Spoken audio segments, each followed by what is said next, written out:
Thank you, and I'm glad to be back. It's been a while, actually, exactly a week when I was here to speak on how um, SMEs, NGOs, pretty much anyone can take advantage of digital. I live and breathe digital. I'm either learning it, I'm doing it, or I'm teaching it. So please see me as an ATM today and withdraw as much as you can, because I've been told I'm hard to read sometimes. So as you have me here, please withdraw that you can withdraw. I'm open to questions. Today, I would want to speak on something quite personal and interesting to me. It's a field I dabbled into um, maybe a little over about a decade ago, especially when at the time it wasn't something that people were exploring, which is influencer marketing. Because I remember there was a time if you asked someone to pay X amount to get someone else to post about their product or business, you would not even get them to spend 100 CDs. Now I'm sitting in meetings where they are giving away $10,000 to an individual to just promote and talk about a brand. And I have seen the evolution of it, and today I'm here to tell you all about it. So I'm just going to share my screen. I came with a little presentation for us to go through, and then let me know when you can see my screen. Yeah, I can see your screen. It's loading. Um, yes. Okay. So please, what can you see now? Content. Perfect. So just to get into it, I've structured my thoughts in a way that I can squeeze it into 30 minutes. Last week, I remember there wasn't enough time to go through everything, but today I try and keep it under 30 minutes. So we're going to define influence, and I feel the need to talk about this because what people call an influencer or whoever they think has influence, sometimes not necessarily the general world influence, where you would end up spending so much money or investment on such a person, and then you'd be disappointed. The reason why we get a lot of pushback when we do this is because people said, I have tried it, it didn't work. Why should I go back in there? So we'll talk about influence. And then we'll also look at the different categorizations. There's influence and there's influence. And what I mean by that, there are different tiers of how much influence a person wields. And depending on the stage of your business, the stage of the campaign, the stage of what you're trying to achieve, we will usually make a recommendation on who you should engage. There's a tool we use to discover influencers, monitor influencers, go behind their numbers. I will take us through it quickly at the end of the session so that we can have an appreciation of how to do it at a high level. And what that tool will do is it goes behind the numbers you see. I can go behind your page and find out how many of your audience are young, where are they located, what are they interested in. But those are things you typically not see if you just went on somebody's page and you scroll. So that too, when we, or in this case, when I make a recommendation to you as an individual, as an NGO, as a cause to use someone, just know it's coming from a data-backed perspective where I've looked into the numbers and I think this person would address the audience that you're looking to speak to. When you start playing that game, you are not doing it sentimentally, you are not doing macquarie, you are doing it based on insight. And then I think when I joined, I heard somebody speak about looking forward to knowing how to find them, how to work with them. There's a way to work with them to get the most value. It's not just sliding into their DMs and saying, please, can you post this for me? My budget is 200 CDs. That is not the best way to do it. So I'll speak to how we can get that done as well. And then it's important that we measure the strategy, which is we measure impact. At the end of the day, if you are putting investment into anything, ROI is key. You want to know how much value you're going to get and is it commensurate to how much you're investing in. So that's one of the key points. And for those who are on here today, who are not only looking to engage influencers or creators, but also looking to become creators, I also came with some nuggets on how you can start your journey and become a creator. It's two ways to look at it. It's either you're on the side where you're engaging somebody to promote your business or your course or your NGO or your brand, or you're on the side where you have built an audience and you're ready to monetize it as well. Both are fair. So just getting into it. If this was a physical session, I really would have started throwing some questions around it, expecting some feedback, but we don't have a lot of time, so I'm just going to go straight to the presentation. I bring this up because it's one of the stellar campaigns that was run somewhere last year. And this is a campaign that was done by Snoop Dogg and a brand called Solo Stove. Please show by hands if you saw this. It was viral. And the purpose was that Snoop Dogg said he has stopped smoking. If you know Snoop Dogg, you know his brand is heavy on smoking. So he makes a post and says, you know what, after much consideration and conversation with my family, I've decided to give up smoke. Now, he said give up smoke. This went crazy, right? It really went viral in the sense that somebody whose entire being is about one particular thing has come out to give it up. It's a talking point. We're asking why, what's happening, just for people to find out that, oh, it's actually not that he has stopped smoking. Let's just watch this second video. But I think let's continue. So the point here is that this was a classic case, and this is a case study that has gone into marketing agencies and this on how you can collaborate with somebody who is big in a space in a way that gets the whole world talking. This company was so successful in the world that people started writing articles about it. It was reported in CNN. And if you do media, you would understand that if you were going to buy placement in all these media platforms, it would have cost an arm and a leg.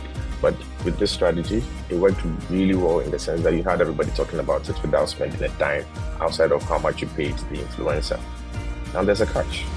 In as much as it was the most talked about campaign globally, at the same time, the reports that came from Solo Stove, the brand that makes the stove, was that they did not make any sales, to the point that they had to fire the CEO because they invested a lot into engaging him, did the campaign, executed it brilliantly. However, the campaign, as much as it was the most talked about, it didn't achieve what the business set out to do, which was sell a lot more stove. So we are in Ghana, we knew about this, we knew about the campaign, got excited about it, but was there anything in there that said, oh, you know what, maybe I should order a stove? There was no insertion into the campaign that could convert people or convert all that attention into sales. I'm calling this out because there are some things we need to consider when we are doing influencer marketing.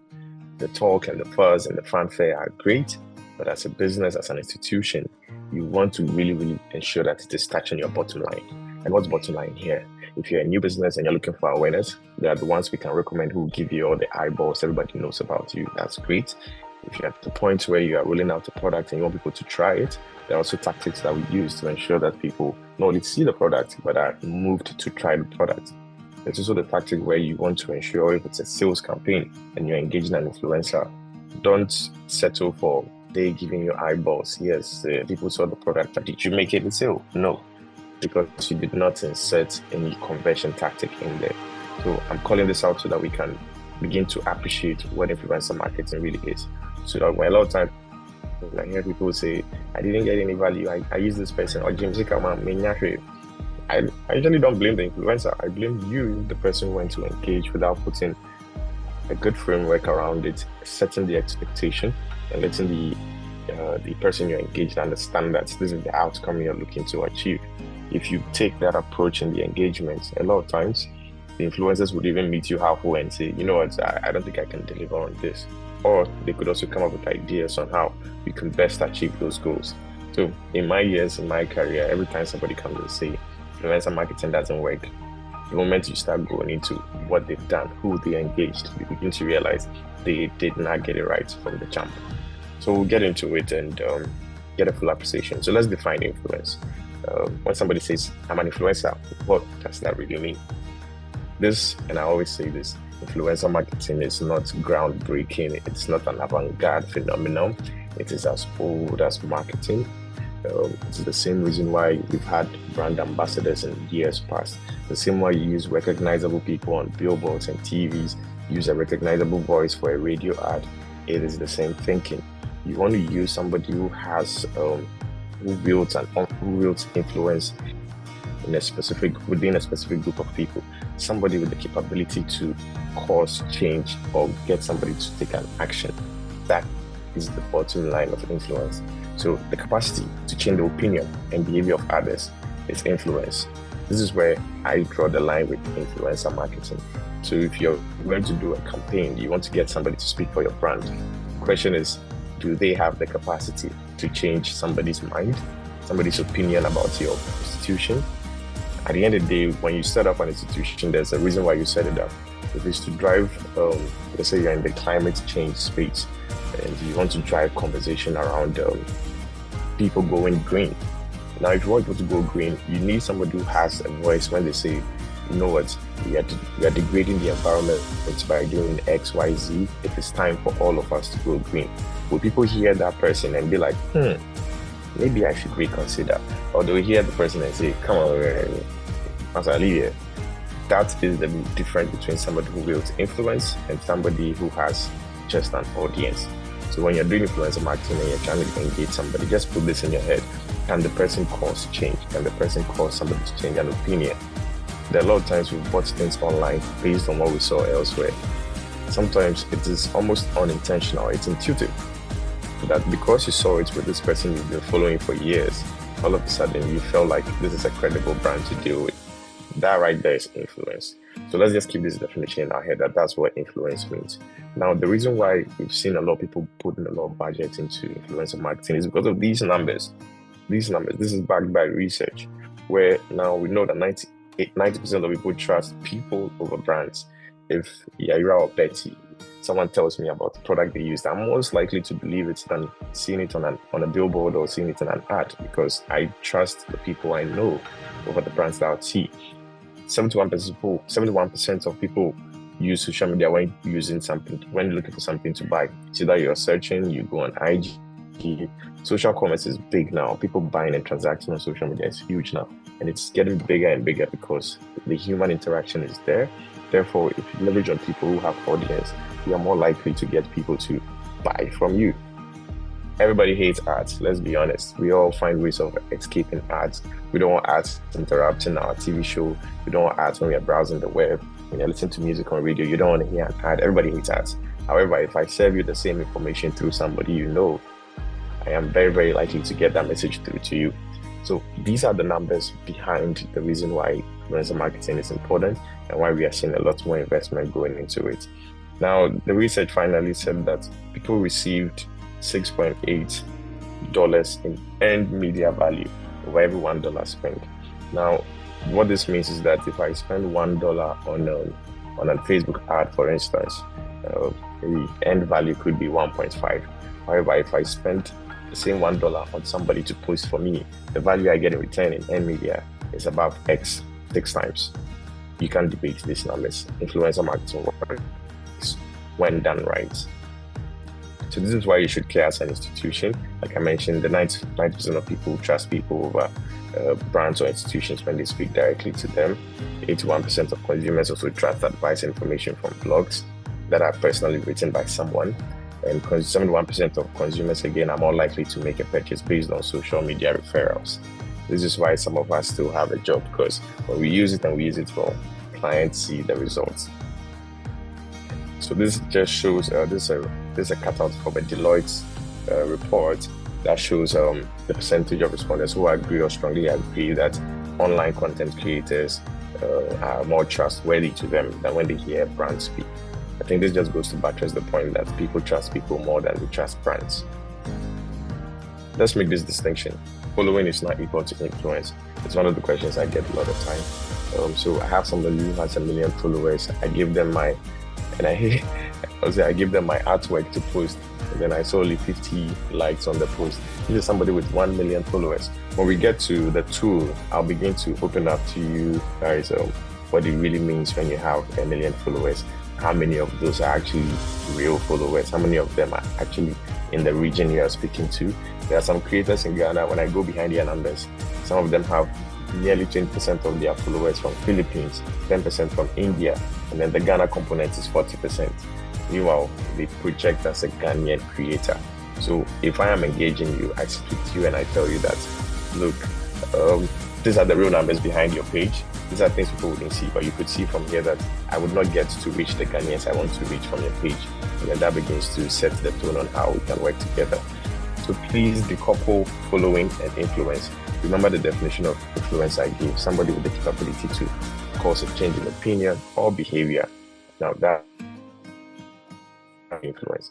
So if the person has a lot of following and it is not equal to influence, that person is not influential. So please don't be quick to call people with plenty followers as influencers. Look a bit closer. Are they able to get people to start talking about something? Sometimes they post and you don't even get any comments. Is that somebody with influence? Another question that keeps coming up: what is the difference between a content creator and an influencer? Is there a difference? This part, I would really love to hear your opinion on this. But because of time, I'll just quickly explain the difference. Content creator and influencer, they are used interchangeably. Ellie, 5 minutes. Say again. 5 minutes before time. It's okay. So the difference between creator and influencer, right? The difference is that someone with content creating capabilities is able to generate content. I work in an agency and we have a lot of creators here. They can put together visuals, videos, great stuff. But do they have an audience to share that content with? No. So the distinction comes when a content creator is someone who can put any form of content together. And no, you don't have to be really good at it. If you can put a short form video together, if you can put a picture together, if you can put a blog post together, you can put a nice write-up together, all those are content you're creating and you are a content creator. However, influencer comes in when you have an audience that you can serve that kind of content to. Conversely, there are people with audience, but they don't know how to create content. So there are times where you see people collaborating. They have a team that creates content and then they share to their audience. So distinguish between the two. And when we are doing campaigns, there are times where we go straight for creators because what we are focused on is the content. And there are times where we just want reach. So we go for people with a huge influence that can get the message out there for us. So there's a difference, but there are also common grounds between the two. The institution, your brand, your cause, your campaign is no longer what we tell consumer it is. It is what the consumers tell each other. So regardless of whatever you say, it is what people say. It's what people say about you when you're not in the room. That's what you really are. So it's what my friends and I, my colleagues and I discuss about your institution. That's the real value. So if you engage me as an influencer and I'm speaking with my group of friends, now I'm beginning to shape perception around your institution. And that is where you begin to really cause influence and change, and not the shouting and the banners you're posting online. Those don't really count at the end of the day. So let's look at the influencer taxonomy quickly. There are different types of influencers, different categorizations. We have the celebrity, we have the creator, we have the champion, we have the enthusiast. I'll quickly explain them. So the celebrity, please, if you do not have the muscle for this, it's not something you quickly go for when you're setting out. These are some case studies of people who have used celebrities for their brands. You see Jackie with Gino, you see Stoneboy with Gandor, you see Salami here with Flora, you see Kudus with Kivo. This level, when you're playing at this level, you're looking at beyond just social posts. You're looking at image rights usage, using them beyond digital platforms, how they can be leveraged for TV, billboard, and other use cases. You also use them for events, your PR.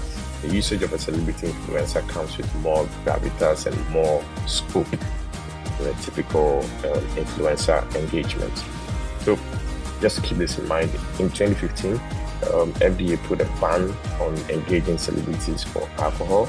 I have my thoughts on this. I think they've extended it to betting as well. So if you are doing a campaign against alcohol, for instance, or for alcohol in the alcohol space, you cannot use celebrities in Ghana. And this is a policy that has been passed since 2015. There was a court case around it to push back, but they still enforced. You cannot use celebrities to market or do a campaign around alcohol in this country. Creators are those, like I mentioned, people who have the capability to create short form, long form video content. And now with the tools that we have, I believe everybody can create content if you really have the interest. You can learn it, you can do it. There's no excuse if you really want to do it.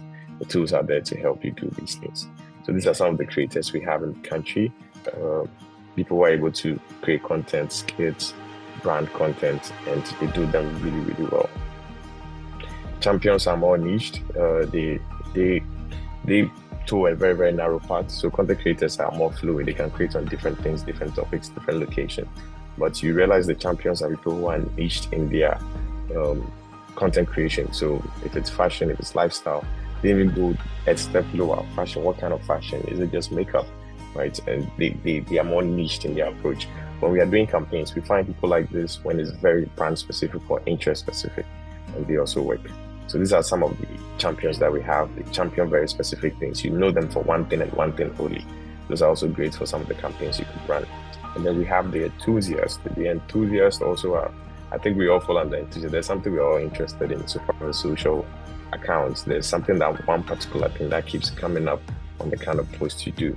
There, I'm sure my time is up, but let me borrow 5 more minutes to speak about working with influencers. And then I'll show the tool we can use to do influencer marketing as well. So one thing we always look out for is before you start your influencer marketing, you need to understand who you are speaking to. Not you need to understand who you're trying to reach and also understand who that person is reaching. So we call that the shared value.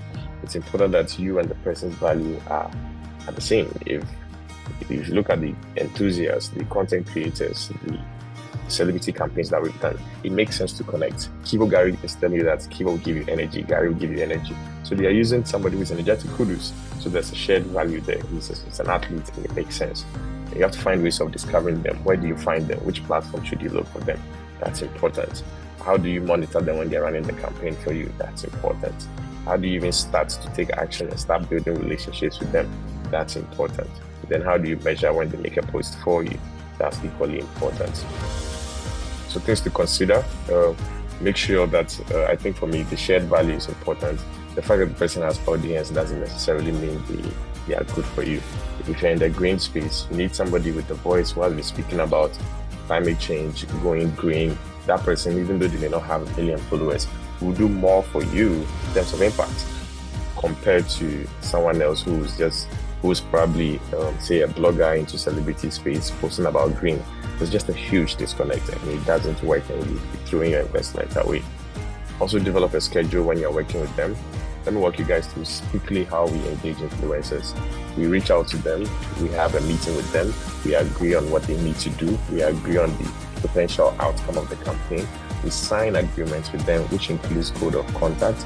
We have a brand immersion with them, we sit down with them, we talk to them about the brand, we wine and dine with them so that they really get into the brand before they make a single post, versus sliding into DMs asking, what's your rate card? That short form campaign is more likely than not that it would not be impactful. So let's move away from that as well. And risk management. There are times I've sat in boardrooms where clients want to engage someone. We pull out the tool, we check their posts in the past, and then you begin to see that they've been talking bad about the clients in the past.